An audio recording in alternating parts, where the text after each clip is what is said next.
আজকে আমি Facebook scroll করতে গিয়ে হঠাৎ করে আমি এই ছবিটা পেয়ে গেলাম যেখানে লেখা আছে যে জায়েদ খান বলছে ডিবি হারুনের ভয়ে তিনি এতদিন বলেনি যে জয় তারই ছেলে, মানে অপু বিশ্বাসের ছেলে জয় তার ছেলে। তো স্বাভাবিকভাবে এই ধরনের একটা নিউজ পেলে মানুষ চমকে যাবে যে আমরা জানতাম শাকিব খানের ছেলে, এখন শাকিব খান না, এটা হবে হলো জায়েদ খানের ছেলে। তো এটা যারা বাংলাদেশের মিডিয়ার আর্টিস্টদেরকে ফলো করে ওনাদের জন্য একটা ব্রেকিং নিউজই বটে। এখন দেখেন, স্বাভাবিকভাবে মানুষ কি করে, এই যেহেতু এটা যমুনা টেলিভিশন লেখা লোগো আছে এখানে, বিশ্বাস করে ফেলে, হয়তো ডাউনলোড করে আপলোড করে দেয়। এ ধরনের ভুল আমি তথাকথিত শিক্ষিত শিক্ষিত মানুষকেও করতে দেখি।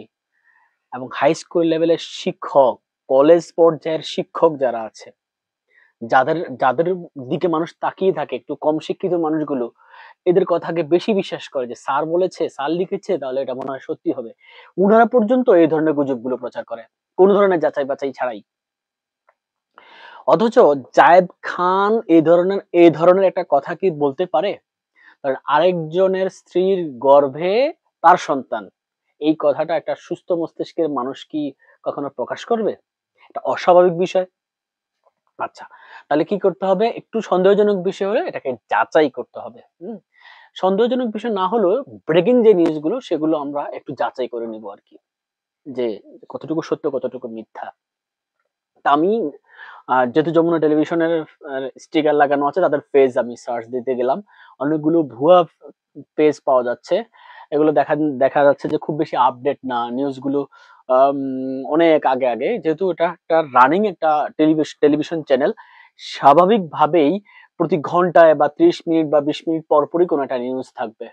তো আমি খুঁজতে একটা পেজ পেলাম যেখানে আমি দেখলাম যে প্রচুর আপডেট আছে। পেজটা দেখলেই বোঝা যায় যে এটা পেশাদারভাবে মেইনটেইন করা হচ্ছে। আমি এখানে অনেকক্ষণ খুঁজে পাইনি। পরবর্তীতে আমি ফটোস এ ক্লিক করে আমি সবগুলো ছবি দেখলাম। ছবিগুলো দেখতে একটা পর্যায়ে আমি পেয়ে গেলাম যে জায়েদ খানের ছবি। পরে সেখানে দেখলাম যে জায়েদ খানকে নিয়ে যমুনা টেলিভিশনের নাম ব্যবহার করে যে নিউজটি করা হয়েছে এটা ফেক ছিল।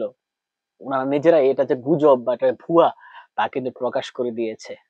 তো বন্ধুরা, যারা বুঝতে পারেন না যে কোনটা সত্য কোনটা মিথ্যা, কিভাবে এটাকে যাচাই করতে হয়, তাদের জন্য আশা করি এই ভিডিওটা কাজে লাগবে।